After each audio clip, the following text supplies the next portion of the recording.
Amém, irmãos? Quero que vocês abram suas Bíblias comigo, aqueles que trouxeram Bíblias. Isaías capítulo 61. Eu vou ler apenas o versículo 1. Isaías 61.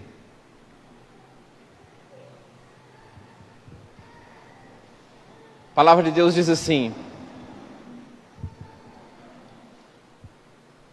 o Espírito de Deus está sobre mim, porque o Senhor me ungiu para pregar boas novas aos mansos, e enviou-me a restaurar os contritos de coração, e proclamar liberdade aos cativos, e a abertura de prisão aos presos. Amém? Somente isso. Esse inclusive é o nosso tema desse ano, né? Proclamar as boas novas da salvação. Proclamar as boas novas. É isso que é o nosso tema desse ano para a nossa igreja. Eu quero levar os irmãos também a Lucas capítulo 4. Lucas capítulo 4, a partir do versículo 16. Eu vou ler do 16 ao 21. Essa é uma profecia de Isaías, lá em 61 de Isaías, acerca de Jesus. Lá em Lucas capítulo 4, versículo 16 ao 21, é o próprio Jesus lendo essa própria profecia, né? E chegando a Nazaré, onde fora criado, entrou o dia de sábado, segundo seu costume, na sinagoga, e levantou-se para ler. E foi-lhe dado o livro do profeta Isaías. E quando abriu o livro, achou o lugar que estava escrito: o Espírito do Senhor está sobre mim, pois que me ungiu para evangelizar os pobres, enviou-me a curar os contritos de coração, a proclamar liberdade aos cativos, e a restauração da vista aos cegos, e pôr em liberdade os oprimidos, e anunciar o ano aceitável do Senhor. E cerrando o livro, ou seja, fechando o livro, e tornando-o a dar ao ministro, assentou-se, e os olhos de todas as sinagogas estavam fitos nele. Então começou a dizer-lhes: hoje se cumpriu esta escritura em vossos ouvidos. Só até aqui. Jesus leu justamente a parte em que Isaías tinha profetizado o que Jesus faria. Então, olha aqui o versículo 17 desse texto. E foi-lhe dado o livro do profeta Isaías, e quando abriu o livro, achou o lugar onde estava escrito. 18. O Espírito do Senhor está sobre mim, pois que me ungiu para evangelizar os pobres, e enviou-me a curar os contritos de coração. Calma aí. Jesus recebeu essa profecia, e eu já estou falando isso há 2 domingos, né? O domingo atrasado eu preguei justamente sobre os contritos de coração. Eu estou falando frase por frase desses versículos. Ao que Jesus foi enviado, né? Primeiro eu falei, lá nos 2 sábados atrás, 2 domingos atrás, eu falei sobre os quebrantados de coração. E para que se quebrante o coração, obviamente, eu falei dos corações endurecidos, né? Daqueles corações que estão petrificados por alguma mágoa, por algum ressentimento. Fui lá em Provérbios capítulo 4, versículo 23, coloca aí o Provérbios 4, 23. Sobre tudo que se deve guardar, guarda o teu coração, porque dele procedem as fontes de vida. Sobre tudo que se deve guardar, guarde o teu coração. Cuida das sementes que têm sido jogadas em teu coração. E obviamente, quando ele fala de coração aqui, ele não está falando desse órgão que bombeia o sangue. Ele está falando, sim, do campo dos pensamentos, do sentimento, a sua psique, a sua alma. Este é o coração dito aqui na Bíblia. Cuide daquilo que tem alimentado o seu coração. Cuide daquilo que tem alimentado a sua mente. Não deixe nenhuma semente de amargura crescer em teu coração. Aí fui lá para o Lucas 4, 19, né? Na semana passada eu preguei no 4, 19. E a proclamar liberdade aos cativos. Na semana passada eu falei sobre isso. Sobre proclamar liberdade aos cativos, né? Tirar da prisão aqueles que estão aprisionados. E não tem como falar de tirar da prisão sem que as pessoas, das pessoas que estão aprisionados, sem falar desse texto de João capítulo 8, versículos 32 ao 36. João 8, 32 ao 36, todo mundo conhece de cor da Bíblia, né, irmãos? E conhecereis a verdade, e a verdade vos libertará.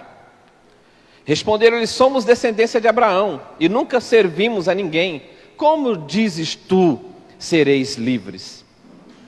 Respondeu Jesus: em verdade vos digo que todo aquele que comete pecado é servo, ou seja, é escravo do pecado. Ora, o servo não fica para sempre em casa, o filho fica para sempre. Se, pois, o filho vos libertar, verdadeiramente sereis livres. E é disso que eu falei na semana passada, sobre a verdadeira liberdade, sobre viver verdadeiramente livre em Cristo Jesus, conhecendo verdadeiramente o que é graça, o que é evangelho. A graça é um favor imerecido. E tem muita gente presa, mesmo cristão, porque vive o evangelho do merecimento, da justiça própria, o evangelho de uma graça que não tem na Bíblia, aquele evangelho que, é porque eu faço isso, isso e isso, então eu mereço isso, isso e isso. Graça é favor imerecido, irmãos. Você pode participar de tudo quanto é campanha, todos os cultos, ir no monte, fazer o que for, o que você faz para Deus não compra a tua salvação. Claro que pode aumentar, melhorar a sua santificação, a sua participação em ministérios, e aqui eu conclamo os irmãos para isso, que participem dos ministérios da igreja, que sejam atuantes, porque quanto mais atuante você for, menos oportunidade você tem de pensar besteira, de pecar, né? Mas isso não é para que você seja salvo. Nós somos salvos pela graça. Efésios capítulo 2, versículos 8 e 9. Efésios 2, 8 e 9. Porque é pela graça que vocês são salvos, por meio da fé. E isto não vem de vós, é dom de Deus. Não vem das obras, para que ninguém se glorie. Ou seja, não vem do que você faz. Não é o que você faz que te salva. É o que Jesus fez na cruz. Então nós temos que parar de viver esse evangelho do merecimento, o evangelho da justiça própria. E por que isso é tão perigoso, irmãos?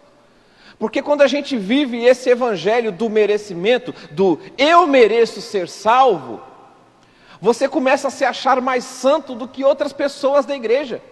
Você começa a se achar mais capacitado do que os outros. Você começa a se achar no lugar de apontar o dedo. Não, aquele não pode, aquele pode, aquele não pode. Por quê? Porque você acha que porque você tem um nível de santificação maior do que o outro, você pode julgar o outro. Isso não tem nada a ver com o evangelho, tem a ver com justiça própria. E foi sobre isso que eu falei na semana passada, que Jesus nos faz tão livres, que Ele chega, nos encontra no lamaçal de pecado, e fala: vem filho, vem comigo, eu estou contigo, tira a gente do lamaçal do pecado. E Ele nos liberta até do libertador. Ele fala: se quiser vir após mim, não é, eu te livrei do pecado, você é forçado a vir, como é na vida do pecado. No pecado nós somos aprisionados, no pecado nós estamos em prisão. A pessoa está fazendo de tudo para tentar parar de fumar e não consegue. A pessoa está fazendo de tudo para parar de largar as drogas e não consegue. As pessoas estão fazendo de tudo para largar pecados sexuais e não consegue. Por quê? Prisão. Aí Jesus vem comigo. Aí Ele fala: se quiser vir após mim, tome a sua cruz. Ele nos liberta até do libertador, que é Ele. Ele fala: você não é forçado a me seguir, mas se você quiser me servir, vem. Porque se Ele te forçasse a seguir Ele como o pecado faz, seria só trocar você de prisão. E isso foi o que nós falamos na semana passada, da importância que é entender o que é a graça e de viver verdadeiramente livre. Porque quando você vive verdadeiramente livre, você, meu irmão, minha irmã, você não está se preocupando com o que estão falando de ti. Você não se preocupa se tem alguém apontando o dedo para você. Porque você está aqui para agradar a Jesus. Não se preocupa. Eu ergui a mão para adorar, será que essa igreja pode? Será que essa igreja não pode? Irmãos, a primeira frase que eu falo em todo culto, o pessoal daqui já sabe, eles ficam até me imitando, quando eu pego o microfone: Igreja de Jesus, graça e paz. Por quê? Porque essa igreja é dele. Que você tenha liberdade para adorar a Ele nesse lugar. Aqui, a gente não amordaça o Espírito Santo do Senhor, não. Aqui nós somos livres para adorar. Livres para sentir a presença do Senhor. Tiago, e esse texto eu não li na semana passada, mas eu quero ler. Faz parte dessa questão de viver verdadeiramente livre, para que eu possa entrar no texto de hoje. Tiago, capítulo 1, versículos 12 ao 15. Entenda isso na sua vida. Para de culpar os outros, para de culpar o capeta até, para de culpar o diabo. Em algumas áreas da sua vida. Bem-aventurado o homem que suporta a tentação, porque quando for provado, receberá a coroa da vida, a qual o Senhor tem prometido aos que o amam. Ninguém, sendo tentado, diga: de Deus sou tentado, porque Deus não pode ser tentado pelo mal, e a ninguém tenta. Mas cada um é tentado quando atraído e engodado pelas suas próprias concupiscências. Depois, havendo a concupiscência concebido, dá a luz ao pecado. E o pecado, sendo consumado, gera a morte. Então, o 14 aqui desse texto é a chave. Qual é o 14 aqui? Cada um é tentado e atraído e engodado pela sua própria concupiscência. Nós somos tentados por aquilo que no fundo nós gostamos, por aquilo que no fundo nós queremos. Talvez o inimigo coloque assim na sua frente. Se você gosta de Coca-Cola, ele não vai colocar Didi ou Cola na sua frente. Se esse é o seu problema, ele vai colocar Coca-Cola. Se é que você está me entendendo. Talvez ele crie a oportunidade, mas você peca sabendo que está pecando. E você peca porque no fundo é aquilo que você queria no fundo do seu coração. Então ninguém diga, por favor, pequei sem querer. Foi sem querer que eu pequei. Ninguém peca sem querer. Peca sabendo que está pecando, sabendo que está fazendo errado. Um dinheirinho que tirou do caixa, uma caneta que levou embora, as mensagenzinhas escondidas com um coleguinha de trabalho traindo o esposo ou traindo a esposa.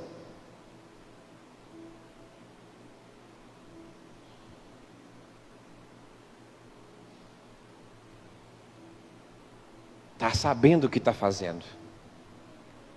Não diga que não está sabendo. Voltando ao Lucas 4:19.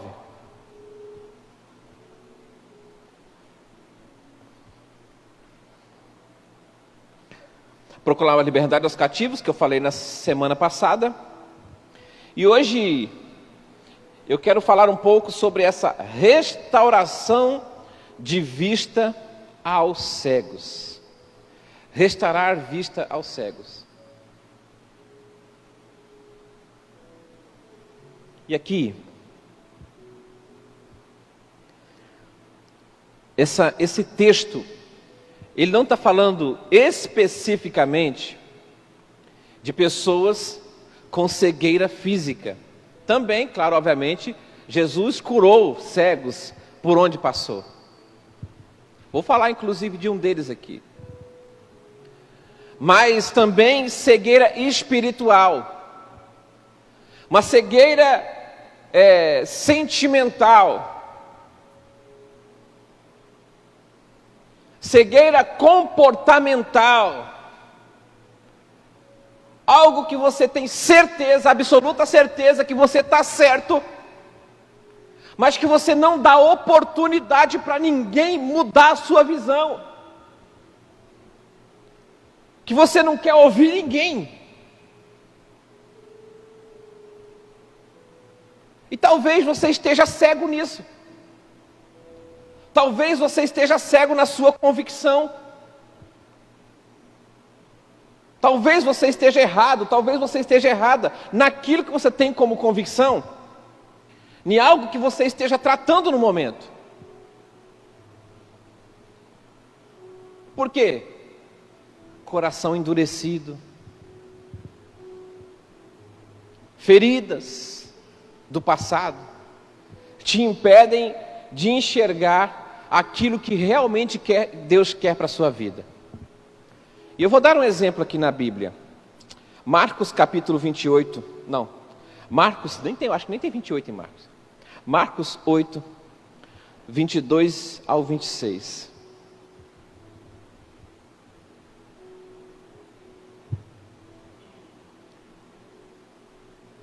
E chegou a Betsaida, e trouxeram-lhe um cego, e rogaram-lhe que o tocasse. E tomando o cego pela mão, levou-o para fora da aldeia, e cuspindo nos olhos, e impondo-lhe as mãos, perguntou-lhe se via alguma coisa. Jesus tinha vários métodos, de curar as pessoas. Teve outra vez que ele curou um cego, ele cuspiu no chão, fez um lodo, uma lama, e colocou aqui ele cuspiu direto no olho do cego. E levantando ele os olhos, disse: vejo homens, pois os vejo como árvores que andam. Depois disso, tornou-lhe a pôr-lhe as mãos sobre os olhos, e o fez olhar para cima, e ele ficou restaurado, e viu a todos claramente. E mandou para sua casa, dizendo: nem entres na aldeia, nem digas a ninguém na aldeia. Tá bom até aqui. Versículo 24 desse texto. Jesus curou o cego. Só que aqui a gente tem que entender uma coisa. E levantando ele os olhos, disse: vejo homens, pois os vejo como árvores que andam. Ou seja, as vistas dele estavam embaralhadas. Ele olhava para as pessoas e via as pessoas como árvores. E aqui, irmãos, eu trago uma verdade para nossas vidas. Algo que nós temos que trazer para nossas vidas aqui. Olha, irmãos, mais importante do que enxergar é discernir o que você está vendo. Mais importante do que visão é discernir o que você está vendo. Eu estou vendo. Está vendo o quê? Eu estou vendo homens, mas eles são como árvores. Está certo? Não está. E por isso Jesus, vem cá, está errado esse negócio. Aí tocou nele de novo, coloca aqui no 25. Depois disso, tornou-lhe pôr as mãos sobre os olhos, e o fez olhar para cima, e ele ficou restaurado, e viu a todos claramente. Jesus não deixou ele daquele jeito, com a vista turva, enxergando as coisas de maneira errada. E aqui, eu trago essa verdade para nossas vidas, por algo que esteja acontecendo em nossas vidas, e sempre está acontecendo um monte de coisa. E eu quero falar uma coisa para você nessa noite. Ei, acalma o seu coração. Dá uma conversada com o Senhor. Talvez a sua visão da realidade esteja distorcida. Talvez você está tomando decisões em sua vida com os sentimentos e não com o Senhor. Perguntou para Deus? Conversou com o Senhor para tomar decisões que hoje estão afligindo o seu coração? Ou talvez você esteja tomando decisões na sua vida atualmente por conta de coisas que você já passou no passado. Porque me trataram assim, Agora eu sou pé atrás com todo mundo que chega perto de mim. Como se todas as pessoas fossem igual. Como se todos estivessem mancomunados no mundo todo para te machucar. Todos estão te perseguindo. É um complô mundial. Todo mundo pensa mal de você. Não, o pastor inclusive está fazendo um culto para me dar indireta. A pessoa tem que se achar muito para achar que eu vou para a igreja, preparar uma pregação, orar, falar com Deus, para fazer um culto para ela, né? Para dar indireta para ela. Tem gente que faz isso. Foi indireta. Aí se a pessoa faltar, não valeu de nada meu esforço então, tô fazendo um culto. Para dar indireta. Preste atenção na maneira com que você está tratando as pessoas hoje. Será que você não está sendo levado, será que você não está sendo levada por ressentimento, por mágoa? Será que aquilo que você tem dentro do seu coração não está te cegando? Ou está fazendo você ver as coisas de forma distorcida? Ao ponto de ficar como esse cego aqui, ó, eu estou vendo, mas os homens são como árvores.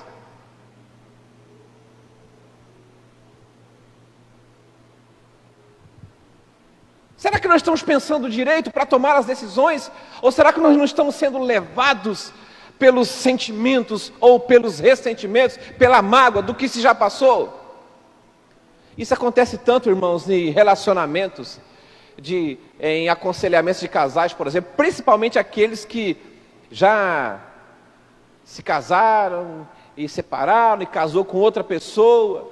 Aí a pessoa traz para o novo relacionamento, até namorado faz isso, traz para o novo relacionamento o que passou no antigo relacionamento. Ah, mas é porque a outra pessoa fez isso comigo, aí por isso que hoje eu sou desconfiado desse jeito. Eu não consigo parar de olhar o telefone, eu não consigo parar de ficar escondido atrás do poste para ver onde é que está indo. Isso não é ser livre não, irmãos. Isso não é liberdade não, você está preso, você está presa se você está fazendo isso. Isso é prisão.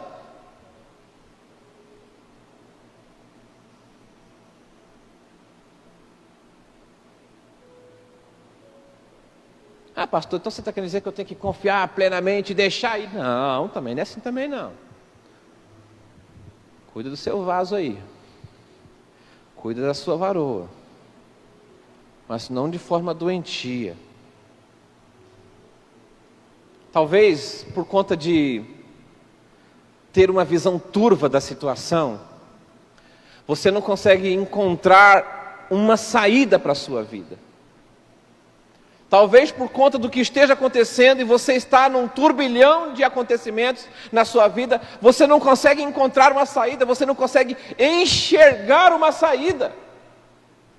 E talvez o que falta para você é simplesmente pedir opinião de alguém de fora, de alguém de confiança, porque a sua visão daquilo ali está comprometida. É o que eu falo todas as vezes com casais, por exemplo. Numa discussão de casal, tem 3 lados. O do homem, o da mulher e o certo. Geralmente nenhum dos dois estão certo. Um fala, porque é assim, assim, assim, assim, porque ela está fazendo isso, isso, isso, daí vai na mulher, não, porque ele é assim, assim, assim, assim. Nunca fala dos próprios defeitos. Sempre fala do defeito do outro. E por conta de você fazer parte do problema, você dificilmente vai fazer parte da solução. Porque você faz parte do problema. E aqui eu estou falando de relacionamento, mas pode ser outra área da sua vida. Algo que você esteja passando, que é um problema que você não consegue enxergar a solução, mas talvez você não consiga enxergar a solução, porque você faz parte do problema. E talvez uma simples palavra de alguém de fora, você fala, é mesmo, eu posso fazer isso, né? Porque sua visão está distorcida. Você não consegue enxergar uma saída, aí conversa com alguém de confiança, olha, é mesmo, tão rápido resolve. Eu lembro disso, naquela questão de Elias, por exemplo. Eu preguei inclusive nesse texto esses dias, né? 2 Reis, capítulo 19. 2 Reis, capítulo 19. Eu vou ler do 14 ao 18. Esse texto aqui, ele é logo depois que Elias fez descer fogo do céu e consumir o altar, e ali aniquilou 400 profetas de Baal e mais 200 de Azera. 600 profetas foram aniquilados, 600 profetas de deuses estranhos, deus pagão, foram aniquilados naquele dia, porque Elias, um homem de Deus, orou. Aí, Jezabel mandou um recado para Elias, eu vou te matar. Elias se desesperou. Um dia antes tinha vencido ali os 600 profetas. O que eu vou fazer? Fugiu. Se alimentou e fugiu e se escondeu numa caverna. E lá nessa caverna ele falou para Deus, Deus, me leva, pode me matar. Só sobrou eu.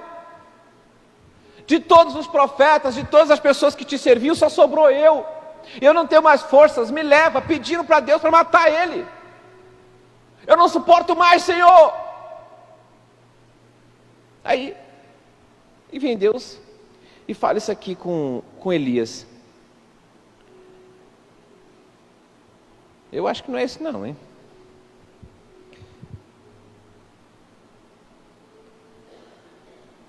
Nesse não. Será que é 1 Reis? Vê aí se é 1 Reis, capítulo 19.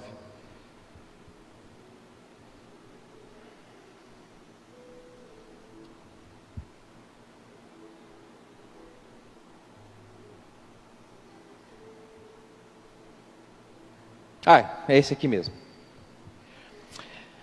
E ele disse, falando com Deus, depois de Deus insistir para ele sair da caverna, sai para fora que eu quero conversar com você. Está no texto aí, depois vocês leem.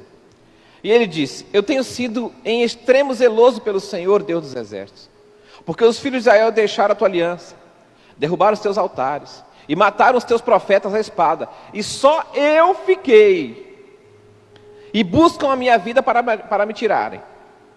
E o Senhor lhe disse, vai, volta pelo teu caminho para o deserto de Damasco, e chegando lá, unja a Azael, rei sobre a Síria. Também a Jeú, filho de Ninsi, ungirás rei de Israel. E também a Eliseu, filho de Safate, de Abel Meolá, ungirás profetas em teu lugar. E olha só, e há de ser que o que escapar da espada de Azael, matá-lo-á Jeú. E o que escapar da espada de Jeú, matá-lo-á Eliseu. Também deixei ficar em Israel 7.000, todos os joelhos que não se dobraram a Baal, e toda a boca que não o beijou. Deus falou assim, não, vai lá, unge o rei, unge o outro rei, unge um novo profeta. E tem outra coisa, Elias. Eu deixei 7.000 pessoas fiéis em Israel que não se dobraram a Baal. E Elias falando, só ficou eu. Não tem mais ninguém, Senhor, me leva, me mata. Por quê? Porque ele não conseguia enxergar uma saída dele, da visão dele, não tinha mais ninguém. Não tinha mais como se escapar daquilo ali. Não, eu vou entrar nessa caverna e aqui eu vou morrer. Aqui acabou para mim. E Deus falando para ele, hein?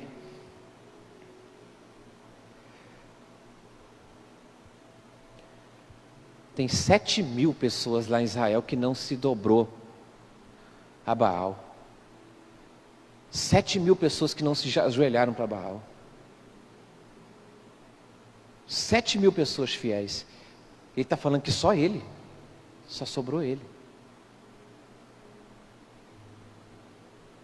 E talvez você esteja aqui nessa noite desse jeito. Você não esteja conseguindo enxergar uma saída para um problema que você esteja passando. Você talvez nessa noite não consiga vislumbrar algo que pode acontecer para mudar a história daquilo que você está passando em sua vida. E Deus está falando para você nessa noite: eu restauro a sua visão para que você consiga enxergar. Talvez o que falta para você é conversar com alguém. Talvez o problema seja que você esteja guardando tudo dentro de você. Não compartilha. E não está suportando mais o peso.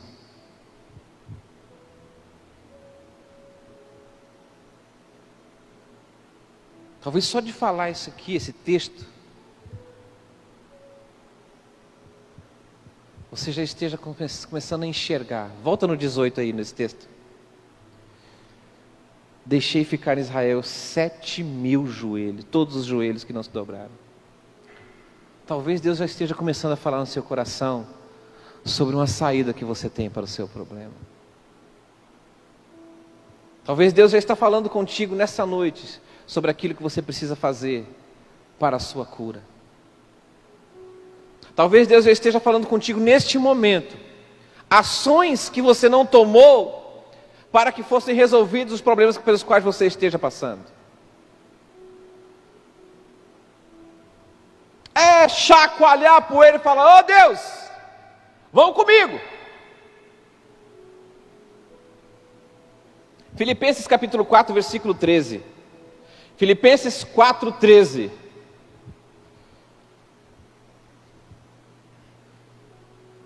Posso todas as coisas em Cristo que me fortalece. Está todo mundo conseguindo enxergar bem aqui?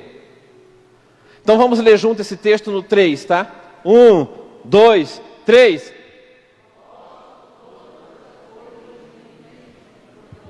Amém. Serviu como um ensaio.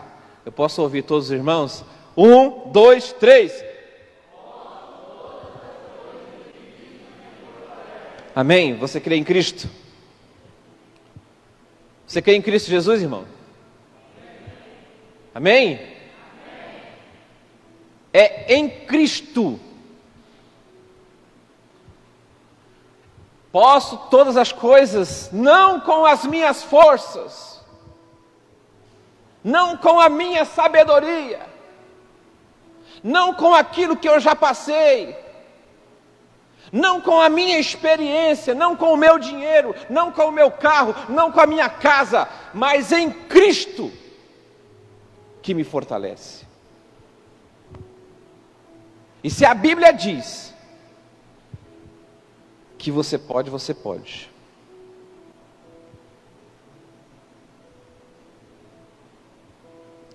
Então, eu não sei o que você precisa para transpor o seu sonho, ou para você transpor o problema de visão que você está passando nesse momento.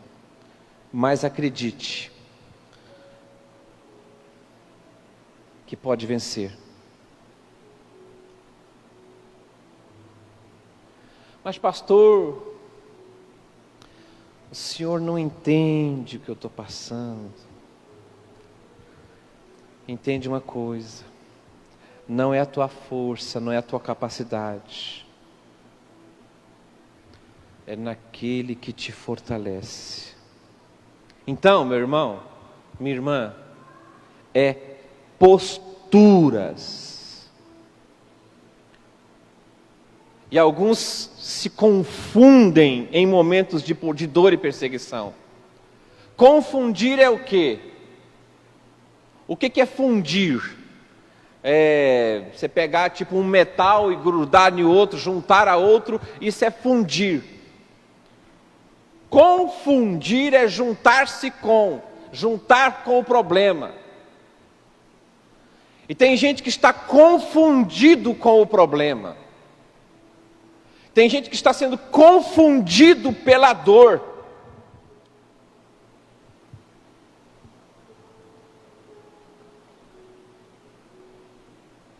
O que nós temos que fazer é como fez o filho pródigo. Gastou tudo, se viu sem amigo, perdido, desejando a comida dos porcos. E ele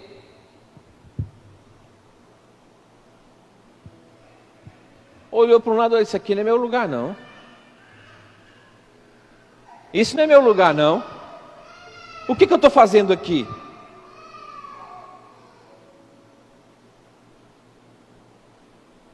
O que eu estou fazendo aqui? E às vezes o que está faltando isso, irmãos, eu estou falando hoje com muita calma. O que está faltando é talvez você chegar no espelho e falar assim: eu não sou assim, gente. É você olhar para você mesmo e falar: ei, eu não sou assim não. Fazer uma autoanálise, como é que você era 5 anos atrás e como você é hoje. Esses momentos de loucura, esses momentos de estresse, esses momentos de brabeza. Você olha para você e fala: e eu não sou assim, o que está acontecendo comigo? Começa a se perguntar. E faça como o filho pródigo: ei, esse aqui não é meu lugar não.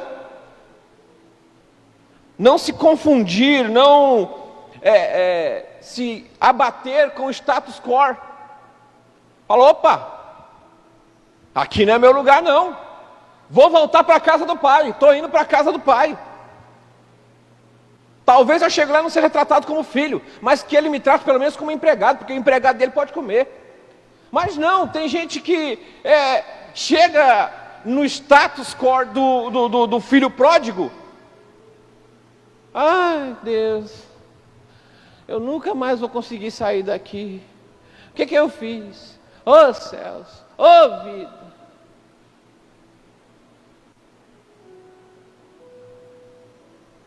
Tem que tomar uma posição, meu irmão, minha irmã. Tomar uma posição.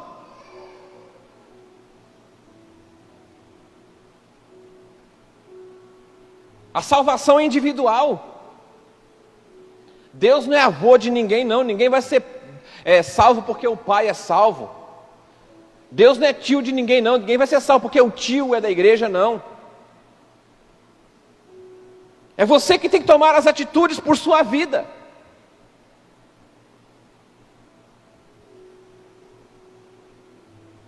Recobrar a sua visão, recobrar a sua visão. Dizer para Jesus: Jesus, restaura a minha visão, assim como foi prometido que o Senhor faria isso. A profecia acerca do Senhor fala que o Senhor restauraria a vista aos cegos.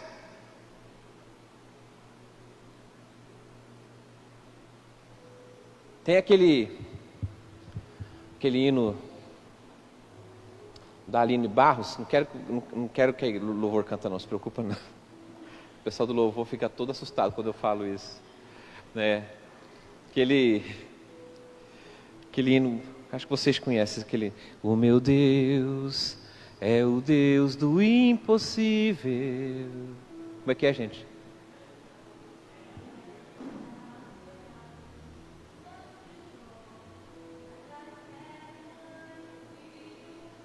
Restaura a alma dos feridos e dilata o amor nos corações, que dá vista aos cegos.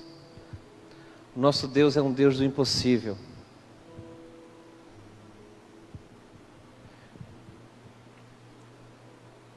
O meu Deus é um Deus do impossível. Talvez você não consiga enxergar uma saída, mas o Senhor tem saída para você. O Senhor tem cura para você.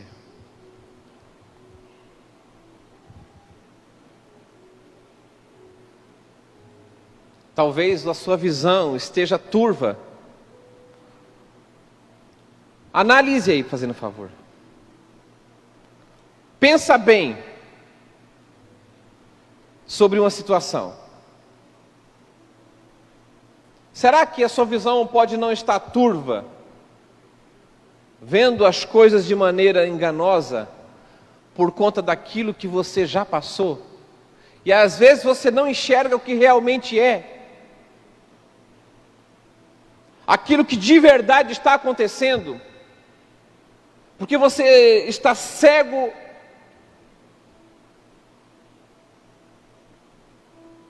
por conta de uma opinião.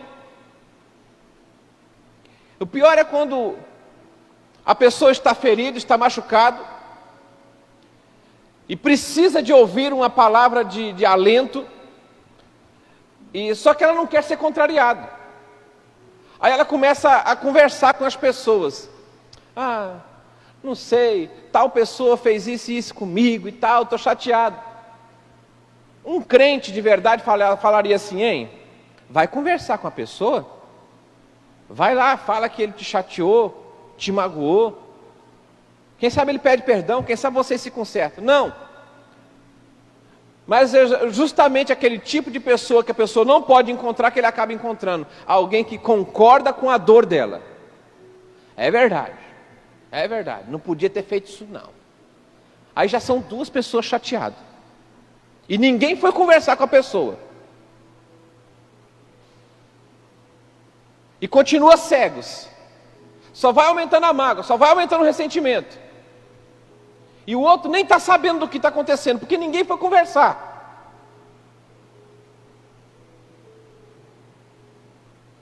Mas você continua procurando quem concorda com a sua dor.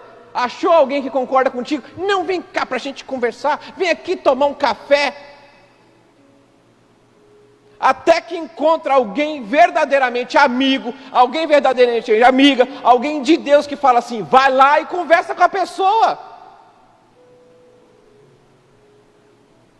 Vai lá e se trata com essa pessoa.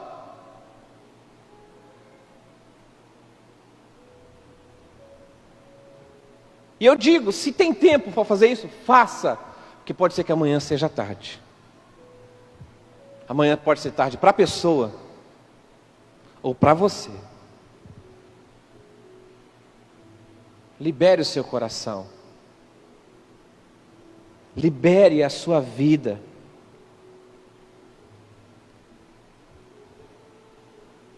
Sobre tudo que se deve guardar, guarde o teu coração, pois dele procede fontes de vida. O que você tem deixado crescer no seu coração?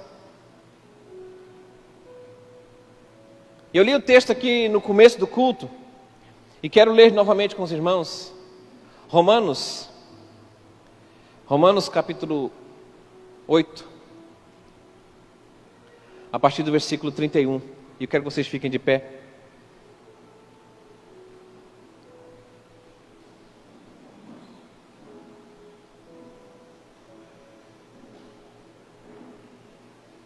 Nós vamos orar.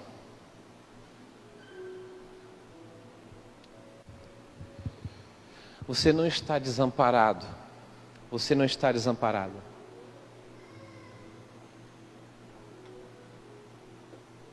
O Senhor conhece o seu coração. E Ele quer que você seja verdadeiramente livre. Ele quer que você possa adorar a Ele em espírito e em verdade, sabendo que Ele está cuidando. É Ele quem cuida de ti.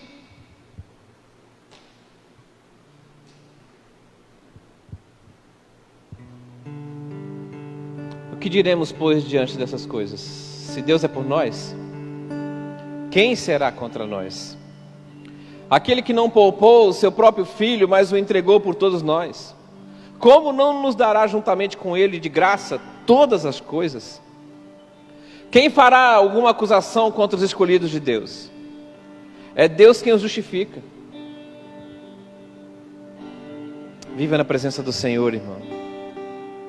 É o Senhor quem te justifica, e não as suas ações. Quem os condenará?